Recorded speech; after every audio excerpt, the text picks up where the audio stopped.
capítulo 3. Del 1 al 6 dice la palabra de Dios: escribe al ángel de la iglesia en Sardis, el que tiene los 7 espíritus de Dios y las 7 estrellas, dice esto: yo conozco tus obras, que tienes nombre de que vives y estás muerto. Sé vigilante y afirma las otras cosas que están para morir, porque no he hallado tus obras perfectas delante de Dios. Acuérdate pues de lo que has recibido y oído, y guárdalo, y arrepiéntete, pues si no velas, vendré sobre ti como ladrón, y no sabrás a qué hora vendré sobre ti. Pero tienes unas pocas personas en Sardis que no han manchado sus vestiduras, y andarán conmigo en vestiduras blancas porque son dignas. El que venciere será vestido de vestiduras blancas, y no borraré su nombre del libro de la vida, y confesaré su nombre delante de mi Padre y delante de sus ángeles. El que tiene oído, oiga lo que el Espíritu dice a las iglesias. Quiero partir este tiempo mostrándote esta imagen.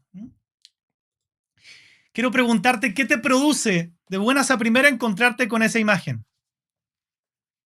¿Qué te produce? ¿Qué produce en tu corazón, en tu vida, encontrarte cara a cara con esta imagen? Tú puedes decir quizás miedo, temor, pánico, amor, no lo sé. A mí, si me encuentro con un animal así frente a frente, con ese tipo de animal, personalmente experimentaría un poco de miedo. Pero ¿qué sientes ahora si yo te digo que este animal está embalsamado? ¿Cambia tu percepción? Absolutamente, ¿cierto? Bueno, la verdad es que esta imagen corresponde a un animal embalsamado. Parece vivo, pero está muerto. La historia de la iglesia de Sardis es notablemente paralela a la historia de la ciudad. Sardis se fundó aproximadamente unos 1200, 1250 años antes de Cristo y había sido una de las grandes ciudades en el mundo antiguo. La mayoría de su riqueza venía del oro y se beneficiaba mucho de su ubicación, estaba muy bien ubicada, ¿no? Conectaba muchas rutas de comercio. O sea, era una ciudad rica, una ciudad realmente que tenía un nombre, que tenía una gran fama. Fue un centro de producción de lana y de la industria del vestido. Y tenía una particularidad que se alzaba unos 500 metros sobre el nivel del valle. Por tanto, ellos tenían mucha seguridad en que cuando los atacaran, como que nadie podría subir a esta altura donde ellos estaban ubicados. No solamente eso, sino que tenían muros de roca lisos, lo que le hacía una ciudad casi inexpugnable. Esta misma situación, por eso que les digo que la iglesia de Sardis tiene que ver con cómo era la ciudad. Los pobladores en general de esta ciudad se volvieron muy confiados. Y esa confianza se tradujo en una altivez. Esa confianza que tenían, o altivez como quieras llamarla, hizo también que en un momento esta ciudad, que era prácticamente inexpugnable, cayera y fuera conquistada. En la época de Juan, donde se escribe esta carta, Sardis era próspera, pero estaba en una línea evidente de decaimiento. Sus días de gloria habían pasado, ¿no? Y lamentablemente esta misma historia se estaba repitiendo en la iglesia. Sardis, por tanto, la iglesia que vamos a ver hoy, era un ejemplo típico entre el contraste que representa un pasado glorioso y un presente penoso. No sé si te ha tocado vivir a ti o te ha tocado ver cuando aquí en Chile decimos esta empresa, esta situación, aún este país se durmió en los laureles. ¿Te ha pasado eso? ¿Escucharlo te sientes identificado? O aún la propia vida de uno, cuando uno se confió por un pasado glorioso y hoy día ve que lamentablemente es algo muy penoso. Vamos a ver que esto pasó en esta iglesia, ¿no? Fue efectivamente la misma situación de la ciudad, la altivez de verse tan poderosos se trasladó a la iglesia. Y esta iglesia también se hizo una reputación y se hizo un nombre, ¿no? Cuando en realidad Jesús aquí les afirma algo muy, muy triste, que parecían vivos, pero estaban muertos. Y eso nos enseña que quitar nuestros ojos de Jesús cuando nos está yendo bien y creernos importantes en la vida es algo muy peligroso. Por eso Jesús parte esta carta presentándose como el que tiene los 7 espíritus de Dios y las 7 estrellas. ¿Por qué Cristo saluda así? Porque si nosotros nos vamos a Hechos capítulo 2, ¿cierto? Posteriormente al Pentecostés parte la iglesia de Cristo. Y podemos entender por la Escritura que la iglesia partió y fue formada por el Espíritu Santo. El Espíritu de Dios es el que da vida a algo. Y justamente eso es lo que necesitaba Sardis. Por eso el Señor se presenta como el que tiene los 7 espíritus de Dios y las 7 estrellas. El vigor de cualquier iglesia yace en el Espíritu Santo. El vigor de tu vida, ¿sí? Si me estás escuchando en esta noche, el vigor de tu vida espiritual depende de cuánta vida espiritual tú tengas, de cuán lleno o llena tú estés del Espíritu Santo. ¿Por qué? Porque el Espíritu es el que da vida. Y tal como esa realidad pasa en nuestra vida, también podemos verla en la iglesia. ¿Cómo podemos darnos cuenta de una iglesia que está viva? Porque esa iglesia radica su poder en el Espíritu Santo. Necesitamos con urgencia ser llenos y vivir controlados por el Espíritu de Dios cada día, porque es la única forma de que estemos bíblicamente vivos. No es una opción. Cuando comprendemos esta idea, nos percatamos de la verdad de la Biblia, que solamente Jesús le da vida a su iglesia y a los creyentes por su Espíritu y por su palabra. Por eso les dice esto tan fuerte, pero tan real. Yo conozco tus obras, le dice a la iglesia de Sardis, que tienes nombre de que vives y estás muerto. Qué fuerte que el Señor nos dijera eso, ¿no? Tienes una reputación grande como iglesia, tienes un tremendo nombre como iglesia, pero yo te digo que tú estás muerto, muerta como iglesia, ¿no? Y asimismo los creyentes. Entonces Cristo les hace saber que tienen un gran nombre humano, ¿sí? De que ellos creen estar, como decir, viviendo de las glorias pasadas, pero están realmente muertos. Están exactamente como el animal embalsamado. Parecía vivo, pero está muerto. Solo les quedaba el gran nombre, la reputación, la imagen, pero qué triste saber que era una iglesia para el Señor muerta. Una iglesia cementerio, digamos, ¿no? Sardis era una iglesia muy tranquila, que gozaba de paz, pero la paz del cementerio, no la paz del Espíritu Santo. Y ellos confiaban en su fama. Cuando dice ahí que tienes nombre, en otras revisiones, la misma palabra es fama. O sea, es una iglesia que se había hecho una fama de haber sido una gran iglesia. Entonces nosotros podemos sentirnos tentados a pensar que una iglesia está viva cuando el edificio es el más grande, el más espectacular, el más moderno de toda la ciudad. Podemos sentirnos tentados a pensar que una iglesia está viva porque la iglesia es muy alta, ¿sí? 20.000, 30.000 personas se congregan en esta iglesia. Podemos sentirnos tentados a pensar que la iglesia está viva porque el ministerio infantil está lleno y ya la guardería está repleta. Quizás nos sentimos tentados a pensar que una iglesia está viva porque está llena de actividades. Nos podemos sentir tentados a pensar que una iglesia está viva porque está ayudando constantemente a los pobres y hace actividades sociales. O simplemente porque tiene un reconocido nombre de hace muchos años y fama de ser una super iglesia. O tú puedes pensar, igual que yo, que una iglesia está viva porque tiene una tremenda página de internet o una tremenda cafetería. Y puedes pensar que una iglesia está viva porque a tus ojos, a tu apariencia humana, toda la gente ahí es súper espiritual. No quiero que me malinterpretes. Todos anhelamos estas cosas. Todos anhelamos una iglesia que crezca. Todos anhelamos una iglesia que tenga actividades porque Dios las manda. Todos anhelamos una iglesia que esté repleta. Todos anhelamos una iglesia que ayude a los pobres. Todos anhelamos una iglesia que realmente haga la obra. Lo que yo te estoy diciendo es que esas cosas por sí solas no evidencian que una iglesia esté viva. ¿Por qué te voy a decir esto? Por lo que dice la palabra. Lo que evidencia realmente que una iglesia esté viva es que Jesús le dé vida por medio de su espíritu y por medio de su palabra. Entonces todas estas cosas que te nombré son muy buenas, pero tienen que estar acompañadas, tienen que estar llenas de lo que es más importante, la palabra de Dios y el Espíritu de Dios. Ahí es donde se ven obras del Espíritu. ¿Y cómo nosotros nos damos cuenta? Por lo que dice esta palabra en Hechos capítulo 6, versículo 7. La palabra de Dios crecía, ¿y qué pasaba? y el número de los discípulos se multiplicaba en gran manera en Jerusalén. Nosotros debiéramos ver en nuestra iglesia y en nuestra vida, y es mi oración, que hayan obras del Espíritu, porque eso habla una iglesia viva, cambios de vida a través de la predicación de la palabra y a través de la presencia del Espíritu Santo, vidas transformadas, vidas que están en arrepentimiento genuino. Eso es lo que vemos durante todo el libro de los Hechos. Entonces la iglesia cobra vida, no lo olvides, la iglesia cobra vida cuando la palabra de Jesús es propagada y acompañada de su Espíritu Santo. El problema que tenía Sardis es que su confianza estaba puesta en lo que ellos habían hecho. Su confianza estaba puesta en sus laureles anteriores.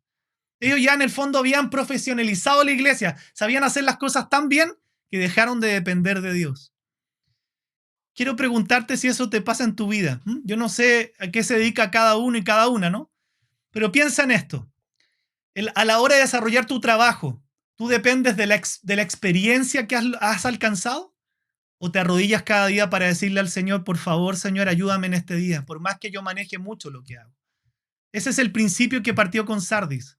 Y nos pasa a todos, como tú ya te acostumbraste a ser un experto en lo que haces, una experta en tu trabajo, uno deja de pedirle al Señor ayuda, porque empiezas a confiar en tus fuerzas, en tu expertise, en lo que tú sabes.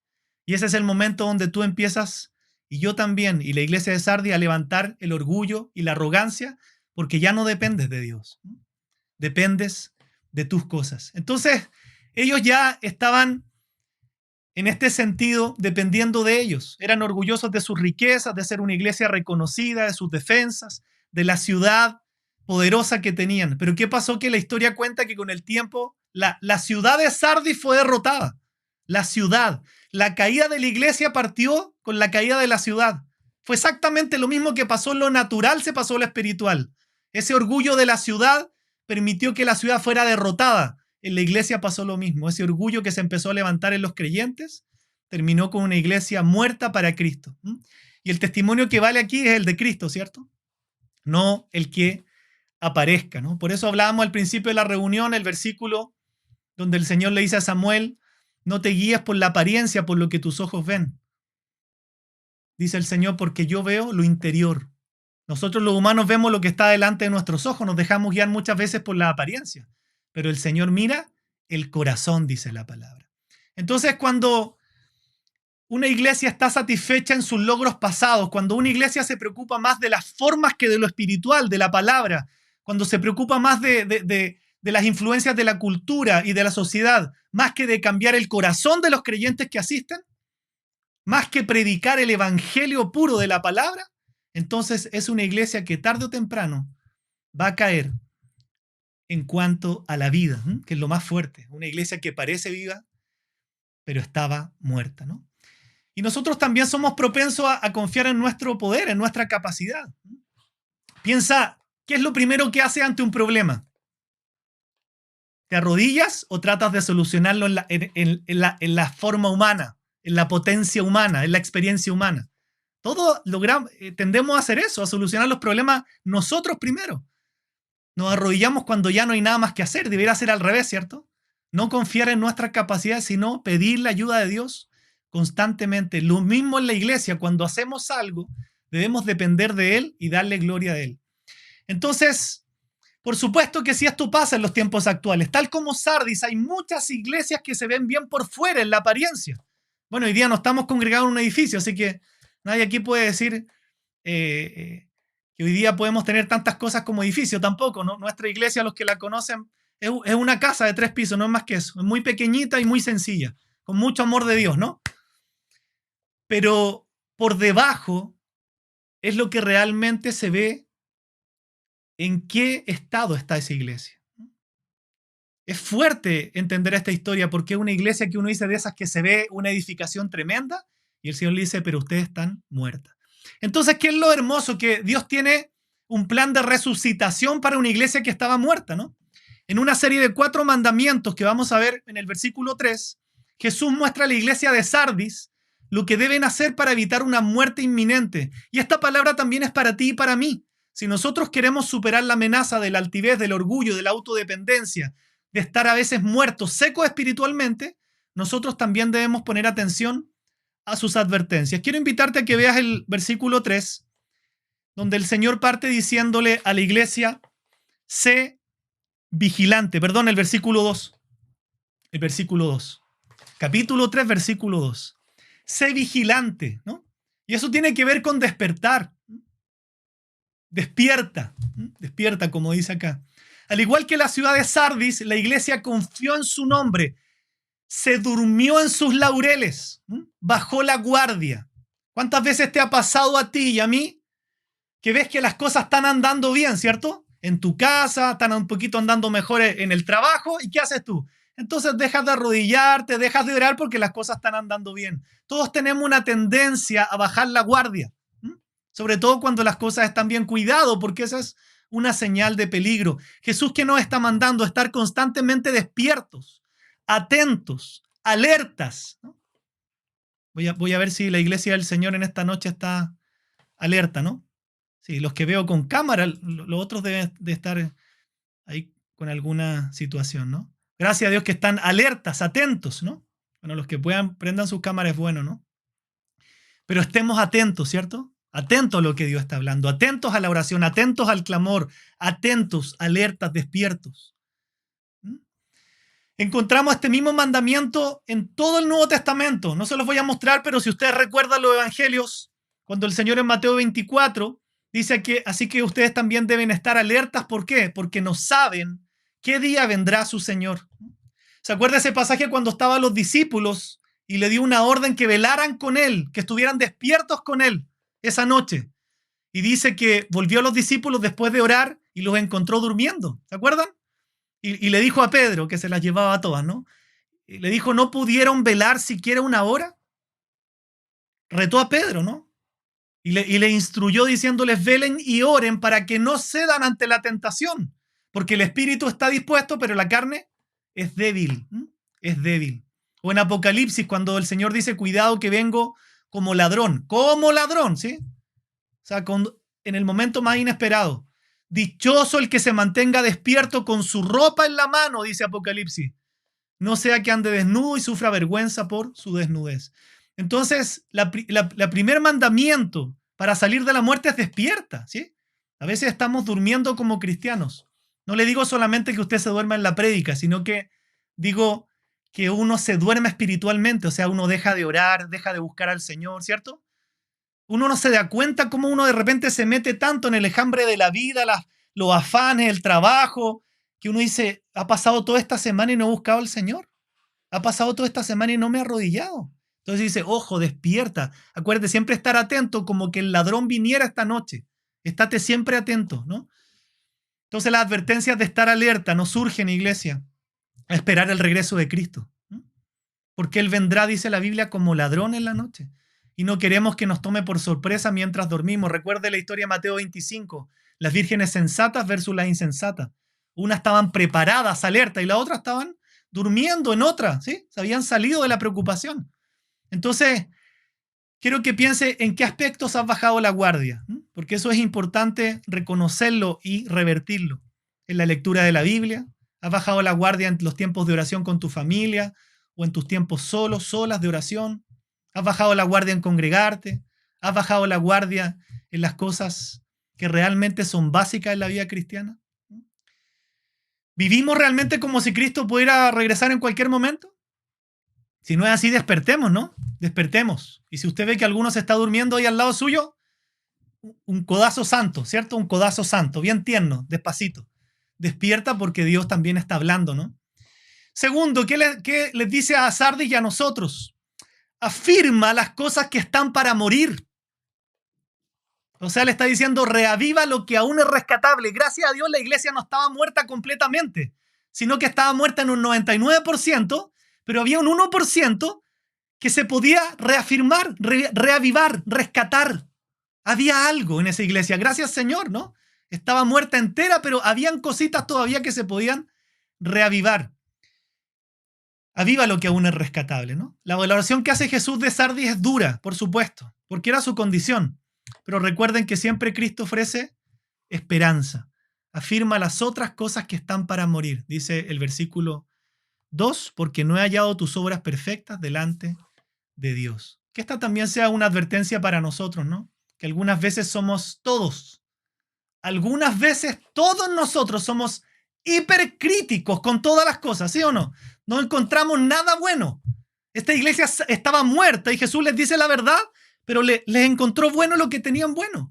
Y eso también es una exhortación para nosotros. A veces encontramos todo malo, ¿cierto? Que este país es malo, que el gobierno es malo, que la iglesia es mala, que mi pastor es malo, que mi mamá es mala, que mi jefe es malo. Y encontramos todo malo. Pero también tenemos que aprender a sacar lo bueno, ¿cierto? Dentro de todo algo malo tiene que haber algo bueno y Jesús lo hace aquí, ¿no? Pienso que, no sé si concuerdan conmigo, pero pienso que ninguna iglesia parece tan muerta como la de Sardis según el juicio de Jesús. Ya que dice que ellos carecían de las buenas obras que Dios dispuso de antemano, ¿no? Lo que dice Efesios. Pero gracias a Dios que habían algunos aspectos mínimos que podían reavivarse. O sea, vean cómo el Señor, pese a hacer un diagnóstico bien claro y que pudiera parecer severo, siempre da una palabra de esperanza. Qué bueno saber que nuestras obras, las tuyas y las mías, porque somos iglesias, ¿no? Son evaluadas por el Señor. Y eso me hace recordar que nuestras obras van a pasar por el fuego para ser probadas, a ver si eran madera, heno, hojarasca y se queman, o si iban a ser parecían nuestra obra al oro, a la plata y a los metales preciosos, entonces iban a perdurar. Podemos siempre corregir lo que estamos haciendo, siempre hay cosas rescatables para el Señor. Ahora sí, el versículo 3, tercer mandamiento que le da para reavivar.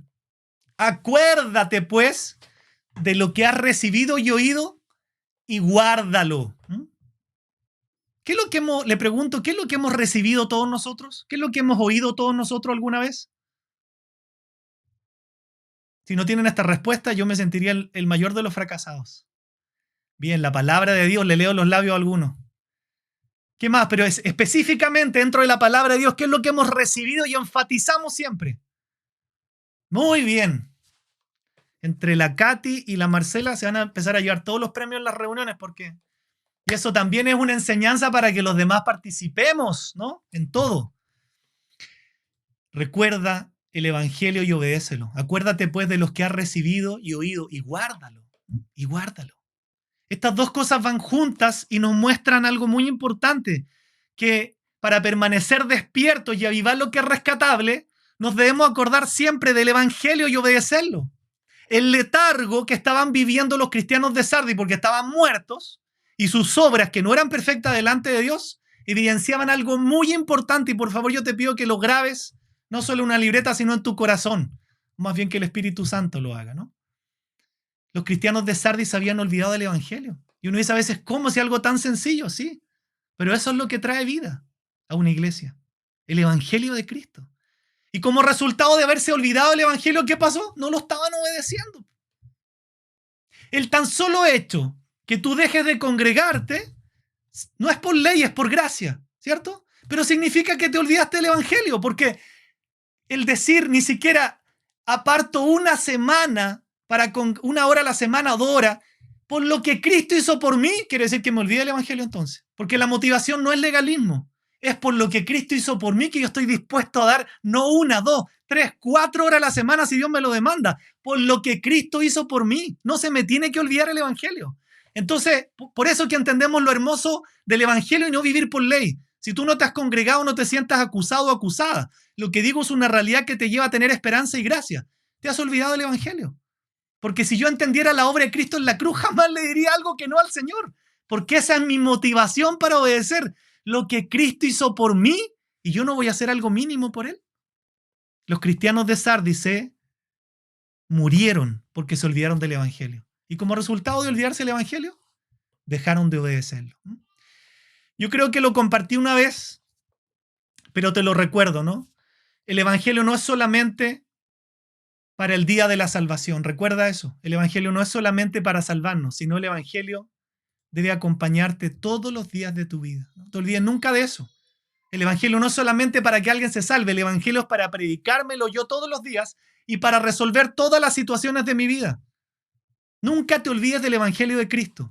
¿Por qué? Porque es la única forma que tú y yo vivamos realmente en el Espíritu, buscando a Dios, reaccionando por lo que Cristo hizo por mí, estoy dispuesto a perdonar. Por lo que Cristo hizo por mí es que estoy dispuesto a ser paciente. Por lo que Cristo hizo por mí es que estoy dispuesto a dejar pasar la ofensa. Por lo que Cristo hizo por mí. Nunca te olvides del Evangelio. Porque te olvidas del Evangelio y perdiste. Predícate el Evangelio todos los días a ti mismo. Si estás predicando el Evangelio a un inconverso, te felicito.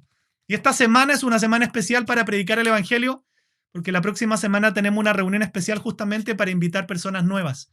Pero no te olvides de predicarte el Evangelio a ti mismo toda la semana para poder vivir en el Espíritu. Por lo que Cristo hizo por mí, es que cualquier cosa en tu vida. Alguien puede ser nuevito acá, ¿no? Y preguntar, bueno, ¿qué es el Evangelio? Lo sabemos, pero nunca está de más recordarlo, ¿no? El apóstol Pablo, si tú quieres ver un pasaje que hable exactamente de lo que es el Evangelio, ándate a 1 Corintios 15.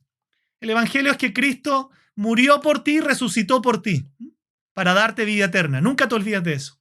Pero acá el apóstol Pablo le está diciendo algo sumamente importante al afirmar, ahora, amados hermanos, permítanme recordarles la buena noticia que ya les prediqué. ¿Cuál buena noticia? El Evangelio. En ese entonces la recibieron con gusto y todavía permanecen firmes en ella. Todavía permanecían en el Evangelio, gracias Señor, esta otra iglesia. Esa es la buena noticia que los salva si ustedes siguen creyendo el mensaje que les prediqué. El Evangelio son las buenas nuevas. Que pese a estar condenados por nuestro pecado, la buena nueva es que Cristo pagó por ti en la cruz y a través de Él, poniendo tu vida en fe y en arrepentimiento en Cristo, tú tienes salvación. Es la revelación de Dios sobre Jesús, ¿no? ¿Cuál buena noticia? La buena noticia, aunque nosotros, por entender la Escritura, merecemos efectivamente el juicio de Dios, Dios mismo ofrece a la vida de su Hijo para vivir la vida que Dios pide de nosotros y pagar el castigo que a nosotros nos correspondía y lo carga en su Hijo. Cualquiera que abrace la gracia de Dios a través del arrepentimiento y fe, recibe el perdón de sus pecados y una posición correcta ante Dios. Eso es el Evangelio. Pero el Evangelio no es solo para los incrédulos, también es para que lo prediques a tu vida todos los días. ¿Y cuándo se produce vida entonces realmente en una iglesia o en tu vida? Cuando se predica constantemente la palabra de Dios, cuando se predica constantemente el Evangelio de Cristo acompañado del Espíritu Santo. ¿Qué es lo que hace que una iglesia esté viva o esté muerta? Que la palabra de Dios es predicada constantemente acompañada del poder del Espíritu Santo que nos cambia, nos transforma, nos convence y hace la obra en nuestra vida. Te pregunto, ¿quieres vivir y ser lleno del Espíritu Santo? ¿Quieres vivir y ser llena del Espíritu Santo? O pregúntale a la persona que está al lado, tuyo. Y si no, pregúntate tú mismo, tú misma, ¿no? Si quieres ser lleno del Espíritu Santo, no hay otro secreto. Lo mismo que tenemos que hacer en la iglesia para que la iglesia esté viva, predicar la palabra y estar llenos del Espíritu Santo, tú debes llevarlo a tu intimidad. Pasa tiempos de intimidad con Dios en su palabra y pidiendo el poder y la presencia del Espíritu Santo. Es exactamente el mismo principio. Si tú quieres ser una persona viva, un hombre vivo en el Señor, una mujer viva, un hombre, una mujer llenos del Espíritu Santo, llenos de poder, entonces pasa tiempos de intimidad con Dios en su palabra y llenos del Espíritu Santo. Que nunca se te olviden que las cosas van de la mano. Jesús dijo, mi palabra es espíritu y es vida. Es lo mismo, ¿no? Por eso que a veces cometemos el error de orar y nunca fue con palabra. O al revés, leemos la palabra y no nos arrodillamos. Entonces la vida cristiana no se trata solo de escuchar el Evangelio, sino de obedecerlo. Eso es lo que había pasado con Sardis. Olvidaron el Evangelio y por tanto dejaron de obedecerlo. Nunca te olvides que una señal de fe genuina de que realmente somos cristianos es que nosotros obedecemos el Evangelio. En consecuencia, no hay otro fundamento en el que nosotros podamos edificar la iglesia. ¿Cuál es el único fundamento para edificar la iglesia? Cristo y su palabra. La palabra de Cristo acompañada del Espíritu Santo. Obedecer el Evangelio, hijos de Dios, debe influenciar cada área de nuestra vida. Cuando nosotros caminamos llenos del Espíritu Santo y no llenos de la carne, entonces vamos a servir a muchos en este mundo como fieles embajadores de Cristo. Lo opuesto a un cristiano orgulloso como Sardis es uno agradecido que constantemente muestra gratitud a Dios por el tan solo hecho de estar vivo o viva, ¿no? Pero ¿saben qué muestra un cristiano, una cristiana genuina? Que su vida es constantemente de agradecimiento porque nunca olvida el Evangelio. Se muestra agradecida ante cualquier situación porque es una persona que nunca olvida lo que Cristo hizo por ella. Eso es lo que habían olvidado los de Sardis, ¿no? Entonces, el último mandamiento de estos 4 para revivir le dice: y arrepiéntete. Si hemos olvidado el evangelio para vivir, nuevamente Jesús nos manda a arrepentirnos, a cambiar nuestra forma de pensar sobre Cristo, a cambiar nuestra forma de pensar sobre la vida de iglesia. No se trata de nuestros talentos, capacidades, creatividad, fuerza. Se produce la vida en la iglesia y en mi vida cuando voy a predicar la palabra de aquel que dijo: yo soy la vida. En vez de orgullo tenemos que cultivar humildad. En vez de jactarnos de algo, debemos darle gloria a Dios por la vida que tenemos en Cristo Jesús gracias a su palabra. Pero si no nos arrepentimos, Jesús también advierte y dice en este mismo versículo: pues si no velas, vendré sobre ti como ladrón y no sabrás a qué hora vendré sobre ti. Esto es importante porque le explicamos siempre a la gente que el juicio comienza por la iglesia. Nos olvidamos de esa realidad porque nosotros somos los que conocemos la verdad. Tiene sentido el Señor. ¿Por dónde comienza el juicio? Por la casa de Dios, ¿no? Ay, ¿dónde dice eso? Bueno, en la Biblia dice eso, ¿no? Primera de Pedro 4:17 dice: pues ha llegado el tiempo del juicio y debe comenzar por la casa de Dios. Y si el juicio comienza con nosotros, ¿qué terrible destino les espera a los que nunca obedecieron la buena noticia de Dios? A los que nunca obedecieron el evangelio. Entonces, mientras nosotros vivamos una vida de arrepentimiento, tenemos esperanza, ¿no? No importa cuán enferma esté una iglesia.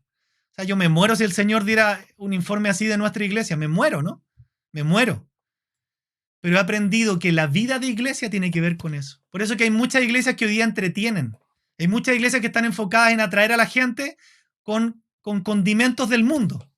Pero lo que le da vida a una iglesia es la predicación de su palabra y la presencia del Espíritu Santo. Por tanto, no debemos movernos de ahí. Porque el informe y el que examina realmente a la iglesia es el dueño de la iglesia, no el mundo. Para el mundo podemos estar muertos, pero para el Señor estamos vivos y eso sería glorioso, ¿no? ¿Y cómo va terminando este pasaje? Miren, dice el versículo 4 y 5, pero, gracias Señor que había algo bueno, pero tienes unas pocas personas en Sardis que no han manchado sus vestiduras y andarán conmigo en vestiduras blancas porque son dignas. El que venciere será vestido de vestiduras blancas y no borraré su nombre del libro de la vida y confesaré su nombre delante de mi Padre y delante de sus ángeles. Qué hermoso es poder entender esto, ¿no? Vestiduras blancas. ¿Se imaginan algo tan hermoso como eso? Vestiduras blancas para aquellos fieles. Gracias a Dios, había algunos fieles en Sardis que no habían manchado sus ropas, ¿no? Así que, mientras haya gente fiel en la iglesia, siempre vamos a poder reavivar lo rescatable. ¿Y qué es lo hermoso? Que ese versículo dice que a los fieles Jesús les asegura, les promete: ellos van a caminar conmigo vestidos de blanco porque son dignos. Perdónenme, pero a mí cuando escucho eso se me paran los pelos. Digo, Señor, a los fieles, no está diciendo a los perfectos, a los que fueron fieles. Van a caminar conmigo vestidos de blanco porque los hallé dignos. ¿Quiénes son los fieles? Los que siempre llevan por delante el evangelio, no se olvidan de él y lo obedecen. Por eso la Biblia es clara en decir que ya no vivimos por ley, es por gracia. Al revés, cuando entiendo una gracia tan grande me vuelvo más obediente. El problema no es por qué no me congrego, el problema es qué me motiva a desobedecer el evangelio. Ese es el gran problema, el problema del corazón. No es por ley, no importa si te has perdido 1, 2, 3 reuniones, no es el problema. El problema es qué está motivando mi corazón a no entender lo que Cristo hizo por mí. El que venciere será vestido de vestiduras blancas y no borraré su nombre del libro de la vida. Y confesaré su nombre delante de mi Padre y delante de sus ángeles. Cuando dice que su nombre no serán borrados del libro de la vida, he tenido esta discusión con amigos a lo largo de mucho tiempo. Esto no significa que la salvación se puede perder, ojo. Siempre yo les he enseñado algo y aunque sean nuevos, anoten esto. La Biblia interpreta a la Biblia. ¿Qué quiere decir eso? Que yo no puedo sacar una verdad que contradiga otro capítulo. Si yo dijera que la salvación se pierde, estaría contradiciendo muchos capítulos de la Escritura. Si yo digo que la salvación no se pierde, tengo que dejar que la Biblia interprete eso. Juan 3 es muy claro en decir que uno nace de nuevo. No se puede desnacer. ¿Alguno de nosotros ha desnacido humanamente? No, tampoco se puede espiritualmente, ¿cierto? La Biblia dice que el verdadero creyente fue regenerado. Nadie puede ser desregenerado, ¿se entiende? La Biblia interpreta la Biblia, la salvación no se pierde. Cristo fue muy claro en Juan capítulo 10 al decir que las ovejas suyas, los creyentes genuinos, nadie podría arrebatarlos de su mano. Nadie puede quitar la vida al que la tiene. El Espíritu Santo, dice la Biblia, nos selló con las arras, una garantía de salvación. Entonces, si alguien dice la salvación se pierde, está interpretando al revés de lo que muchos otros pasajes enseñan. Nunca se olvide este consejo, por favor. La Biblia interpreta a la Biblia. Una verdad debe ser reafirmada en otros capítulos. Entonces, ¿por qué dice que no borraré su nombre del libro de la vida? Porque más bien, y lo dice en otros lados, esta palabra es una advertencia para aquellos que no permanecen fieles. Es una advertencia para aquellos cuando llegue el momento de abrir el libro de la vida y dice, ¿por qué no están ahí? Para aquellos que demuestren que no eran del Señor. ¿Por qué? Porque nunca se arrepintieron, ni menos obedecieron el Evangelio. Ellos tristemente, dice la Biblia, van a ser juzgados por sus obras. Entonces, igual cuando leemos algo y no sabemos entender en el idioma que sea lo que realmente está diciendo. Si la Biblia dice no borraré su nombre, no quiere decir que se puede borrar. Está haciendo una afirmación de seguridad. No se van a borrar los nombres de mis hijos. Entonces los creyentes genuinos, amada iglesia, para ir terminando y oremos, los que realmente son fieles, deben ver esta promesa hermosa como una garantía de que Jesús, que Él les dio vida por su palabra y por su espíritu, las mismas cosas que dan vida, su palabra y su espíritu, se asegurará de que ellos perseveren hasta el fin. Y el Señor lo reafirma si tú lees el final del versículo 5, el Señor dice, y confesaré su nombre delante de mi Padre y delante de sus ángeles. Si tú eres un creyente genuino o una creyente genuina, el Señor va a confesar tu nombre delante del Padre y delante de los ángeles. Eso es una certeza tremenda, pero la Biblia está llena de certezas acerca de que los que son salvos van a perseverar hasta el final. Tenemos el sello del Espíritu Santo, que la Biblia lo llama, reitero, arras. Eso es una garantía que nadie puede quitar. Entonces, ¿qué quiero decirles? Una iglesia puede tener muy buen nombre. Una iglesia puede tener mucha fama. Pero nosotros oremos lo que hemos aprendido de esta palabra. Oremos para que nuestra iglesia justamente no sea conocida por ser inmensa. Oremos para que nuestra iglesia no sea conocida por ser famosa, por sus tremendas instalaciones, ni por el estilo de música tan moderno, ni por el tremendo sitio web, sino que nuestra iglesia sea reconocida porque se aferra siempre a Cristo. Porque aquí se predica siempre su palabra. Porque se les recuerda, aunque me tachen de reiterativo, se les recuerda en todas las reuniones el Evangelio de Cristo. En todas las reuniones se les recuerda el Evangelio. Y nosotros debemos obedecer ese Evangelio.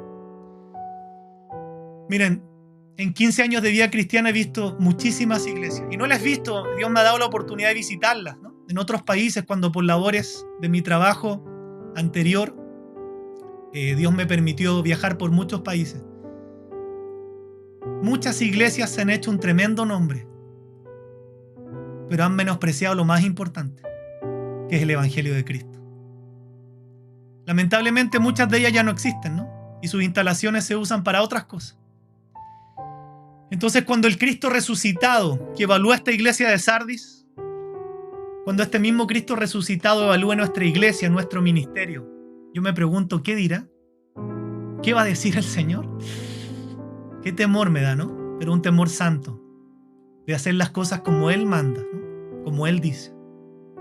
Si nuestra vida, hijos de Dios, como iglesia está arraigada en el Evangelio y en el Espíritu que da vida, entonces podemos estar muy seguros que independientemente de la etiqueta que el mundo nos coloque, el Señor nos dirá: el mundo puede declararte muerta, pero para mí tú estás viva.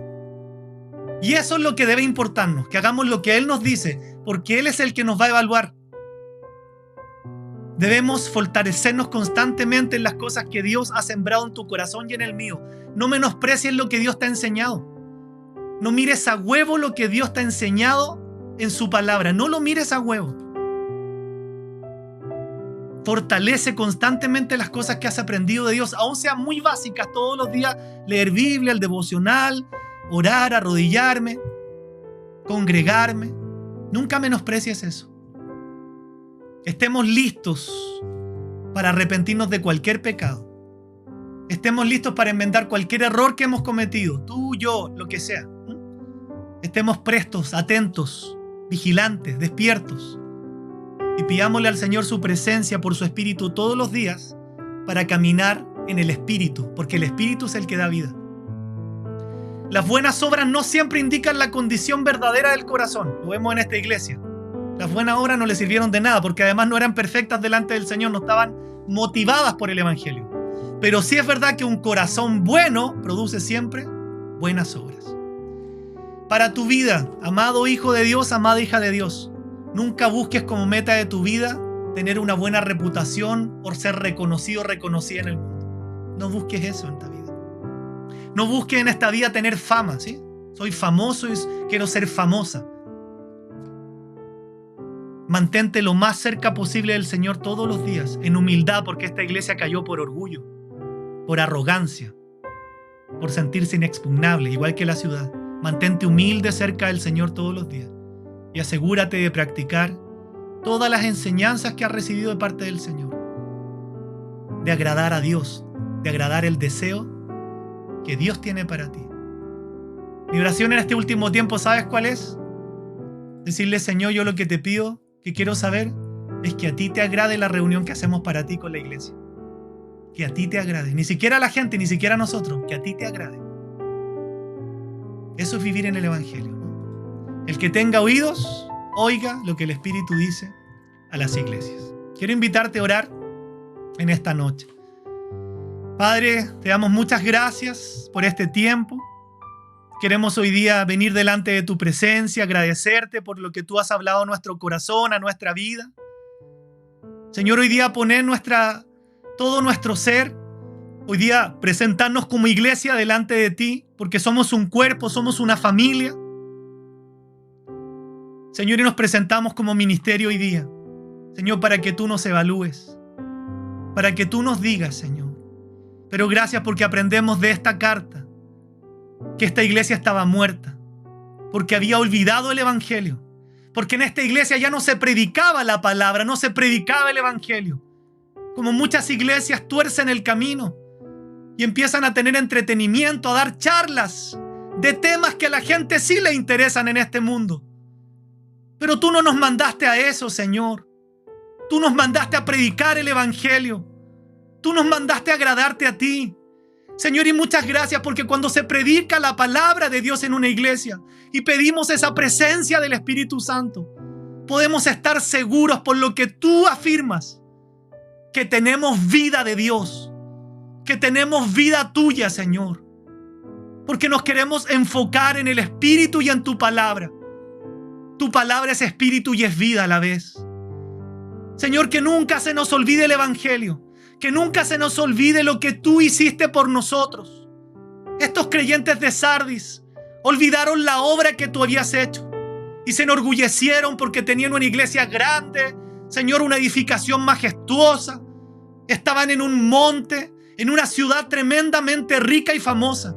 Se les olvidó lo más importante, que la vida a una iglesia la da Jesús por el Evangelio. Y empezaron a confiar en sus capacidades, en ese verdadero fortín que habían creado, Señor. Probablemente era una iglesia muy rica, una iglesia muy numerosa, pero tú le dijiste es una iglesia muerta. Porque lo que da vida a una iglesia no es el número, no es la cantidad de gente, no son los recursos, no es el edificio. Lo que da vida a una iglesia es que esté llena del Espíritu Santo, porque aquí se expone tu palabra, se expone el Evangelio, se le da gloria a Cristo Jesús. Se hace lo que tú mismo dices en tu palabra. El Espíritu Santo glorifica el nombre de Jesús. Señor, que en la vida personal de cada uno de los que están escuchando en esta noche, no se les olvide, Señor, estas cosas tan sencillas pero tan profundas. Señor, que despertemos en este tiempo. Señor, que nunca olvidemos el Evangelio y lo obedezcamos. Señor, que afirmemos las cosas que son rescatables. En muchas cosas nos hemos equivocado, pero que afirmemos lo que tenemos, que es lo más importante. Tu palabra, el Evangelio, nuestra coinonía, el amarnos, el no dejar de congregarnos. Que lo afirmemos, Señor. Y si hay algo que hemos estado equivocado, cada uno de nosotros en el corazón en esta noche, exhortados por tu palabra, gracias porque nos podemos arrepentir. Señor, yo te oro para que aquí ninguno se pierda. Señor, que nosotros vayamos en arrepentimiento y fe, entendiendo que solo tú, Jesús, das vida. Que cada uno en esta noche pueda ir y decirte: Jesús, tú eres mi Señor, tú eres mi Salvador, tú das vida eterna, Señor. Yo no quiero perderme. Yo quiero ser de esos cristianos que te van a acompañar caminando con vestiduras blancas, que van a reinar contigo, Señor, porque tú les tuviste por dignos. Señor, que cualquier persona infiel se vuelva a la fidelidad. Que cualquier persona, Señor, que esté en pecado se vuelva a la santidad. Porque no lo hacemos por una ley obligatoria. Lo hacemos por lo que tú hiciste por nosotros en la cruz. Queremos arrepentirnos de todo pecado, porque no queremos pisotear la sangre que tú derramaste en esa cruz. Queremos cambiar porque tú hiciste todo por nosotros en esa cruz. Queremos entregarnos a ti porque tú te entregaste hasta la última gota de sangre para que nosotros estuviéramos aquí un día como iglesia. Por lo que tú hiciste en la cruz, es que yo quiero vivir con una motivación correcta. Señor, muchas gracias por este tiempo. Gracias por las personas nuevas que tú has llamado a escuchar la predicación del Evangelio. Gracias por todos los que son fieles aquí. Señor, porque vemos una iglesia que tú has levantado. No la ha levantado ningún hombre, ninguna organización, ningún nombre, ninguna denominación. Esta iglesia la has levantado tú y la has dado vida por el poder de tu Espíritu Santo. Por eso es para ti la gloria, para ti la honra, la alabanza y el poder. Gracias, Jesús, por este tiempo. Te alabamos y te bendecimos. En el nombre de Jesús.